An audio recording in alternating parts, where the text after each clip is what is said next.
ജില്ലാ enforcement squad Thrippangottur panchayat പരിധിയിൽ നടത്തിയ പരിശോധനയിൽ കല്ലിക്കണ്ടി NAM കോളേജിനും ഹൈപ്പർ സിറ്റി സൂപ്പർ മാർക്കറ്റിനും പിഴ ചുമത്തി. ജൈവ മാലിന്യങ്ങൾ കൂട്ടിക്കലർത്തി അലക്ഷ്യമായി കൈകാര്യം ചെയ്തതിനും പ്ലാസ്റ്റിക് കത്തിച്ചതിനുമായി 5000 രൂപ വീതമാണ് പിഴ ചുമത്തിയത്.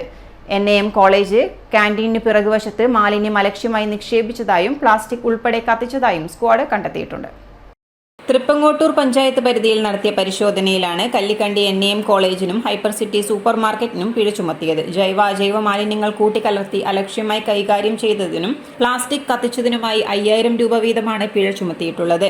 NAM കോളേജ് ക്യാന്റീനിന് പിറകുവശത്ത് മാലിന്യം അലക്ഷ്യമായി നിക്ഷേപിച്ചതായും പ്ലാസ്റ്റിക് ഉൾപ്പെടെ കത്തിച്ചതായും സ്ക്വാഡ് കണ്ടെത്തിയിട്ടുണ്ട്.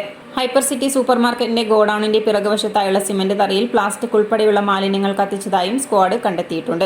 തുടർ നടപടികൾ സ്വീകരിക്കാൻ ജില്ലാ എൻഫോഴ്സ്മെന്റ് സ്ക്വാഡ് തൃപ്പങ്ങോട്ടൂർ ഗ്രാമപഞ്ചായത്തിന് നിർദ്ദേശം നൽകി. പരിശോധനയിൽ squad leader EP Sudheesh, enforcement officer KR Ajayakumar, Shereekhul Ansar, panchayat health inspector Rakhi എന്നിവരും പങ്കെടുത്തു.